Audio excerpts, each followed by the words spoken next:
আসসালামু আলাইকুম। মাতৃজগৎ টিভির সংবাদে স্বাগত জানিয়ে শুরু করছি আজকের সংবাদ। আপনাদের সাথে রয়েছে আমি নুসরাত জাহান নিশাতমণি।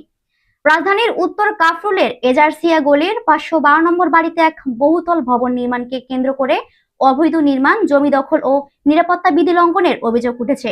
স্থানীয়দের দাবি, দীর্ঘদিন ধরে আপত্তি ও বিভিন্ন সংস্কার নোটিশ উপেক্ষা করে নির্মাণ কাজ চলছে। অভিযোগ অনুযায়ী রাজউকের প্রয়োজনীয় বিধি না মেনে ভবন নির্মাণ করা হচ্ছে। এ বিষয়ে রাজউক কারণ দর্শনের নোটিশ দিলেও প্রয়োজনীয় ব্যবস্থা নেওয়া হয়নি বলে দাবি স্থানীয়দের। এলাকাবাসীর অভিযোগ, নির্মাণস্থলে নিরাপত্তার অভাব, ইট পড়ে এক নারী আহত হয়েছে। প্রতিবাদ করলে ভয়ভীতি ও প্রাণনাশের হুমকিও দেওয়া হচ্ছে বলে তারা জানান। তবে অভিযুক্ত রাজ্জাকের কোনো বক্তব্য পাওয়া যায়নি। এ বিষয়ে রাজউক ঢাকা উত্তর সিটি কর্পোরেশন ও সংশ্লিষ্ট কর্তৃপক্ষের কাছে তদন্ত করে প্রয়োজনীয় আইনগত ব্যবস্থা নেওয়ার দাবি জানিয়েছেন স্থানীয়রা। জাহাঙ্গীর আলম বাবুর প্রতিবেদনে বিস্তারিত জানাচ্ছেন আশরাফুল ইসলাম রাজু। রাজধানীর উত্তর কাফরুল এলাকার এজারসিয়া গলি বাড়ি নম্বর 512 একটি বহুতল ভবন নির্মাণকে কেন্দ্র করে অবৈধ নির্মাণ, জমি দখল, নিরাপত্তা বিধি লঙ্ঘন এবং স্থানীয়দের ভয়ভীতি প্রদর্শনের অভিযোগ উঠেছে। এখানে এলাকাবাসীর দাবি, দীর্ঘ প্রায় 1.5 বছর ধরে বিভিন্ন সংস্থার নোটিশ ও স্থানীয়দের আপত্তির সত্ত্বেও নির্মাণ কাজ অব্যাহত রেখেছেন এই বাড়ি মালিক। স্থানীয়দের অভিযোগ, রাজ্জাক নামে এক ব্যক্তি রাজধানীর উন্নয়ন কর্তৃপক্ষ রাজুকের প্রয়োজনীয় অনুমোদন ও বিধিমালা যথাযথভাবে অনুসরণ না করে প্রায় 3.25 কাঠা জমির উপর বহুতল ভবন নির্মাণ করছেন। তাদের দাবি, ভবনটি ভিত্তি বা ফাউন্ডেশন 10 তলা ভবনের উপযোগী করে নির্মাণ করা হয়েছে।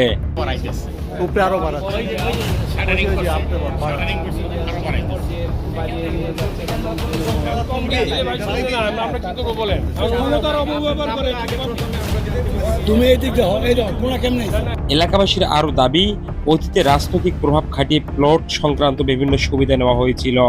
তবে এই অভিযোগের পক্ষে স্বাধীন কোনো সরকারি নথি যাচাই করা সম্ভব হয়নি। অভিযোগ অনুযায়ী রাজুকের জোন 3 মহাখালী কার্যালয় থেকে নির্মাণ কাজ বন্ধের নির্দেশ দিয়ে কারণ দর্শানোর নোটিশ জারি করা হয়। নোটিশে উল্লেখ করা হয়, ঢাকা মহানগর ইমারত নির্মাণ বিধিমালা 2008 অনুযায়ী নির্মাণ কাজ শুরুর অন্তত 15 দিন আগে নির্ধারিত ফরমে কর্তৃপক্ষকে অবহিত করা হয়নি এবং নির্মাণ তত্ত্বাবধায়ক প্রকৌশলী সাইনবোর্ডও প্রদর্শন করা হয়নি এখানে। এছাড়া অভিযোগ রয়েছে, রাজউকের নির্দেশনা অনুযায়ী প্রয়োজনীয় সংশোধন না করে নির্মাণ কাজ অব্যাহত রাখা হয়েছে। অবৈধ নির্মাণের বিষয়ে মালিক পক্ষকে কারণ দর্শানোর নোটিশ দেওয়া হলেও তারা সন্তোষজনক জবাব দিতে পারেননি বলে স্থানীয়দের দাবি। স্থায়ী বাসিন্দারা জানান, নির্মাণস্থলে পর্যাপ্ত নিরাপত্তা ব্যবস্থা না থাকায় ভবনের উপর থেকে ইট পড়ে পাশের একটি বাড়ির এক নারীর বাসিন্দা আহত হন। রাজুকের কথাই শুনেন, আমার কথা কি শুনলাম? রাজুকের কথা আপনারা বলছিলেন, রাজুকে গেছি, রাজুকে কতবার গেছি, 1000বার গেছি, 1 বছর ধরে আপনি ভুক্তভোগী। জি ভুক্তভোগী। আপনার একটু আমাদেরকে বলেন যে আসলে মূল ঘটনাটা কি এবং এই যে যা আমরা শুনছি যে উনি নিয়মের বাইরে কাজ করছেন এবং কোনো লোকেদেরকে পাত্তা দিচ্ছেন না এবং বিভিন্ন হুমকি ধমকি দিচ্ছেন, এই বিষয়ে আমরা কিছু জানতে চাই। আসলে কতটা সত্যতা এটা তো পুরোটাই সত্য। এদেরকে আমি কতবার ডাকছি, তাদেরকে ডাকছি, তারা ওই আমারে এইটা ভালো কথা বইলা আমার ওয়ালটা ভাঙ্গা ওই যে ইটগুলা ওদিকে নিয়ে গেছে। এরপরে আমরা রাজুকে গেছি, রাজুকে গেলে তারা বলতেছে যে দেখেন, ওদেরকে বললে তো শুনে না, আমাদের কথাও শুনে না, আর ওনাদের তো আমাদের সাথে কোনো খবরই নেই না। এরপরে যাইতে এই যে ম্যাজিস্ট্রেট আসলো, ভাঙ্গে দিল।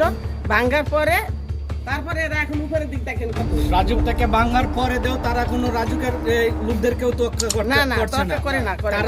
তাদের পাশাপাশি ভবনের চারপাশে অন্যের জমি অংশ দখল করে রাখার অভিযোগও রয়েছে। এলাকাবাসীর ভাষা, বিষয়টি নিয়ে একাধিকবার এলাকার গণ্যমান্য ব্যক্তি ও মুরব্বী সমাধানের উদ্যোগ নিলেও কোনো ইতিবাচক ফল পাওয়া যায়নি, বরং প্রতিবাদ করলে ভয়ভীতি ও প্রাণনাশের হুমকি দেওয়া হয়েছে বলে অভিযোগ করেন তারা।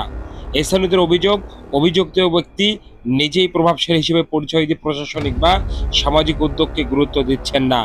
তবে এসব অভিযোগের বিষয়ে অভিযুক্ত রাজ্জাকের বক্তব্য এখন পর্যন্ত পাওয়া যায়নি। তার বক্তব্য পাওয়া গেলে তা গুরুত্বের সঙ্গে প্রকাশ করা হবে।